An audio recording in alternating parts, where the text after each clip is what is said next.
শ্রীমঙ্গল যতবার এসেছি শহরের মানুষের ঘুম ভাঙার আগে পথে নেমেছি। গলিপথ, ফুটপাত ধরে হেঁটে দেখেছি শহর কিভাবে আড়মোড়া ভেঙে জেগে ওঠে। অন্য অনেক শহরের চেয়ে শ্রীমঙ্গল জেগে উঠতে সময় নেয়, তবে 1-2 দশক আগের অভ্যাস থেকে ধীরে ধীরে বের হয়ে আসছে।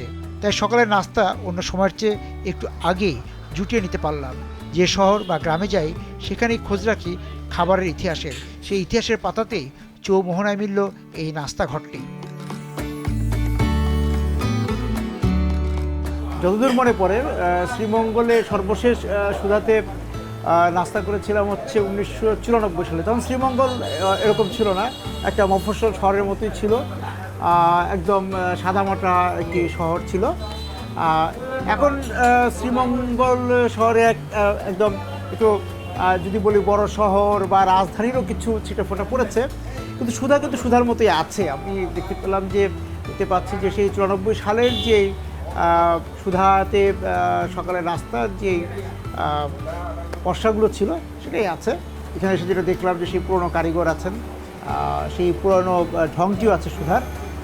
নাস্তা শুরু করবো, মনে হচ্ছে যে সেই আগের ঢং, আগের স্বাদই আবার ফিরে পাবো সুধাতে। সুধার সেই সুধা নিশ্চয়ই হারিয়ে যায়নি।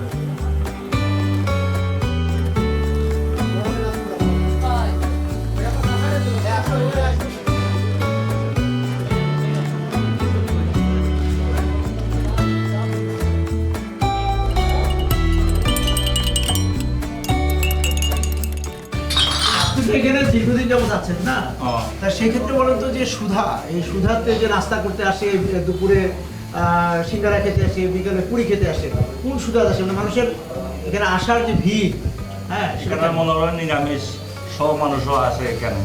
বাজিও ভালো হয়, চাও ভালো হয়, সব কিছু ভালো হয় এই কারণে এখানে আসে। এবং এখানকার যারা খেতে আসে তারা সব মানে পুরনো কাস্টমার?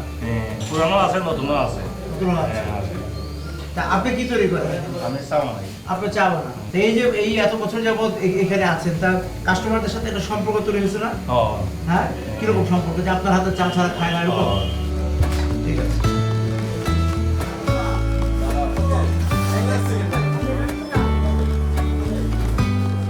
এই যে আপনাদের সুধাটা কতদিন যাবত এই রেস্টুরেন্টটা করে চালাচ্ছেন? ওইটা তো অনেক আগে, এই জায়গায় মনে হয় 40 বছরের মতো আছে। তার আগে পুরান বাজারে আছে। কত প্রজন্ম ধরে চলছে এটা? 3 প্রজন্ম। পাকিস্তান আমলে না বাংলাদেশ আমলে? পাকিস্তানের মধ্যে।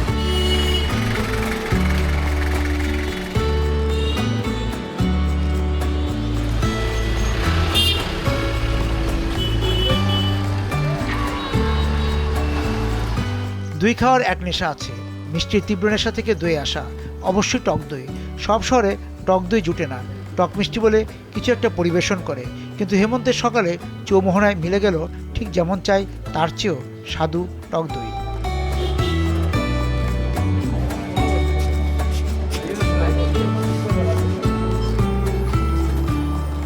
এটা বৈশিষ্ট্য কিছু টক দইটা, মানে টক দই তো সব জায়গায় পাওয়া যায়, আপনাদের তো আলাদা আছে? না, আমাদের এখানে যে দেশি গাভীর গরুর দুধের দইটা, টক দইটা প্রতিদিন তৈরি হচ্ছে? জি, প্রতিদিন।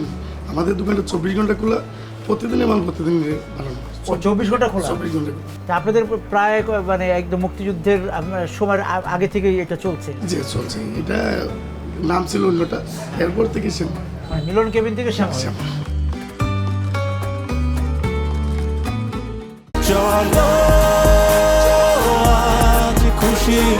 40 বছর ধরে অসংখ্য খুশির মিছিলে ছিল আইডিএলসি, থাকবে আগামীতেও।